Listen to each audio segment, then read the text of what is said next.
Hey everyone, welcome back to our channel. We're here to cover architectural and housing news in Metro Vancouver. As an architectural firm, we'll be doing a lot of research and keeping ourselves up to date on the housing market. Today, we'll be covering Vancouver, Burnaby, Richmond, Surrey, Coquitlam, and Port Moody. Let's get into it.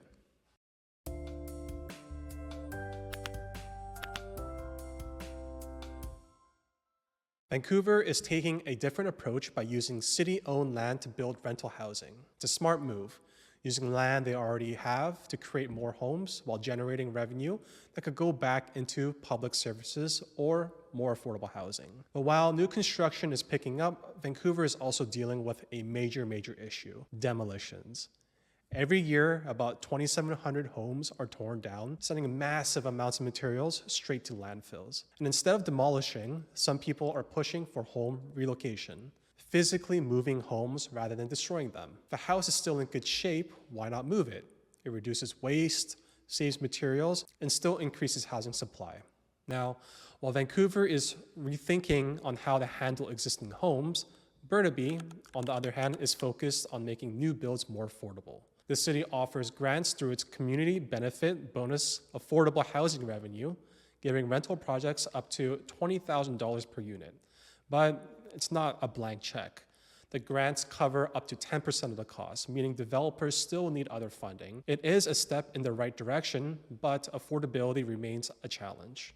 Richmond is taking a similar approach, but with even bigger grants, up to $40,000 to help cover development fees, which can be a huge barrier to affordable housing projects. They're also offering up to $50,000 for feasibility studies, helping developers figure out if their projects are financially or even logistically viable before they even start. The goal is to add at least 220 new affordable homes, and the city is also working on streamlining permits to speed up the process. They're expanding their My Permit system to make applications faster and setting up a dedicated housing office to support nonprofit developers.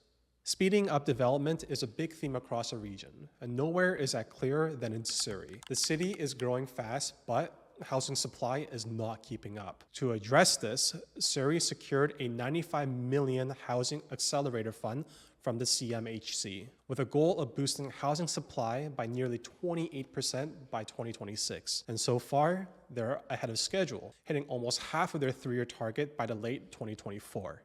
One major driver is their incentive program for transit-oriented development. Developers building near SkyTrain stations can get a 50% rebate on fees, which has already led to 2,300 new units. On top of that, Surrey is cutting the red tape by letting developers apply for excavation permits before the final rezoning, helping the projects move faster. And while Surrey is pushing for speed, Coquitlam is dealing with a rush of its own. Developers are scrambling to get permits before March 21st, 2025, when development cost charges will increase significantly. These fees help pay for infrastructure like roads and sewers, and they're set to rise again in 2026 and 2027.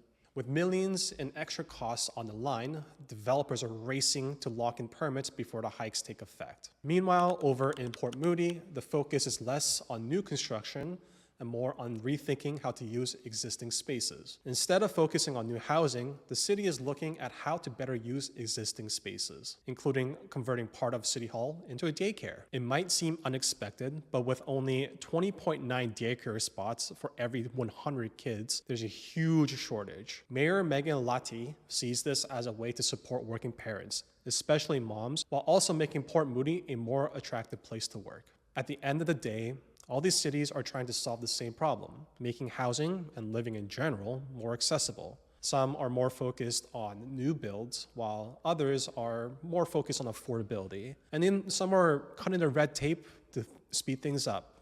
Unfortunately, there is no one-size-fits-all solution, but the key is experimenting, learning, and adapting. That's it for today. Thank you for listening, and see you next time.